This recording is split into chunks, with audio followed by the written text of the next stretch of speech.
IPhone की जो operative memory होती है, बेसिकली जो रैम होता है, उसको कैसे आप क्लियर आउट कर सकते हो ताकि जो आपका आईफोन है वो भी बिल्कुल भी हैंग ना हो। इसके अलावा भी बहुत सारे और टिप्स एंड ट्रिक्स हैं जो हम इस वीडियो में आपको देने वाले हैं। Stay tuned. अच्छा, तो सबसे पहले आपको बता दें कि आईफोन में जो आपका स्पीकर है, जो वॉल्यूम है, उसको अगर आपने बढ़ाना है over and above the maximum volume, तो उसका एक बड़ा सिंपल सा तरीका होता है। आप सबसे पहले जाओ अपने सेटिंग्स में आप जाओ म्यूजिक में जब आप जाओगे ना, वहां पे आपके पास EQ का ऑप्शन होगा, दैट इज बेसिकली इक्वलाइजर। और इक्वलाइजर में जाके आपके पास लेट नाइट का एक ऑप्शन आएगा, उस पे अगर आप प्रेस कर दोगे ना, तो जो आपकी ऑडियो, बेसिकली जो आपका जो स्पीकर होगा, उसका आउटपुट लगभग 15 से 20% बढ़ जाएगा। राइट। नेक्स्ट बताते हैं आपको कैसे आप अपना एक सिग्नेचर जो है उसको आप आईफोन के थ्रू किसी भी डॉक्यूमेंट के ऊपर सुपर इम्पोज कर सकते हो। आप किसी भी डॉक्यूमेंट को ले लो और उसका स्क्रीनशॉट लो।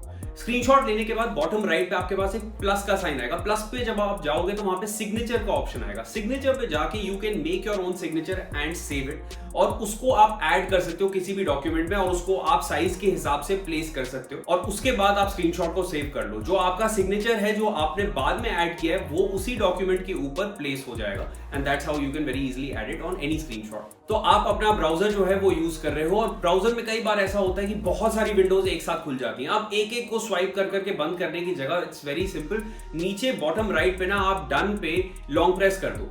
उस पे जब आप लॉन्ग प्रेस करोगे तो क्लोज ऑल, जितने भी टैब्स हैं आपके, 6 टैब हैं, 8 टैब है, 10 टैब है, 200 टैब है, जितने भी टैब है, उसका एक ऑप्शन आपके पास आ जाएगा that you can close all of them together, and that's as easy as it is. अच्छा, मान लो आपने जब बंद करने थे टैब्स, उसमें कोई ऐसा टैब भी बंद हो गया जो आप बंद नहीं करना चाहते थे, बट बाकी सबके साथ ये टैब भी बंद हो गया, तो इन दैट केस क्या होता है, आप अपने ब्राउजर पे जाके नीचे जो प्लस का साइन होता है ना, उस पे लॉन्ग प्रेस करो। उसमें आपके पास प्रीवियसली यूज और प्रीवियसली ओपन जितने भी टैब्स हैं, उन सब की एक लिस्ट बन जाएगी। उसमें आप छांट लो आपने कौन सा टैब था जिसको बंद नहीं करना था, press on it and it will take you back to that tab which you need to use again. अच्छा, मान लो आप किसी वेब पेज पे हो, ठीक है, वेब पेज पे जाके आपको कोई स्पेसिफिक वर्ड जो है वो ढूंढना है। अब उसके लिए बड़ा सिंपल होता है कि आप सबसे ऊपर जाके ना उस वेब पेज पे उस वर्ड को टाइप आउट कर दो। उसके बाद आपके पास 2-3 ऑप्शंस आएंगे। जो थर्ड ऑप्शन होगा ना, वहां पे आपके पास उसी वर्ड के ऑप्शंस मिल जाएंगे इन दैट पेज, और सबसे नीचे डाउनवर्ड एंड अपवर्ड एरो होंगे।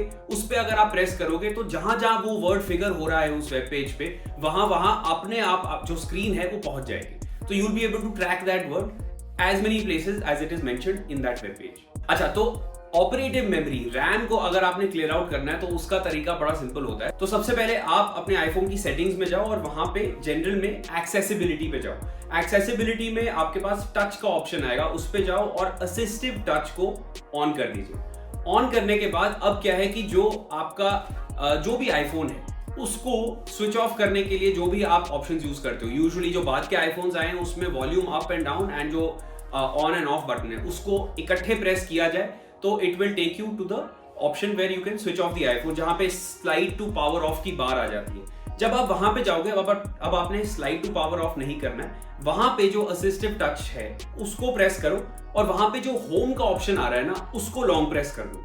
जब आप उसको लॉन्ग प्रेस करोगे तो आपका जो ये एंटर पासकोड का विंडो आ जाएगी आपके सामने। अगर वो पासकोड की विंडो आपके सामने आ गई, मतलब आपकी जो रैम है वो अब क्लियर आउट हो गई है।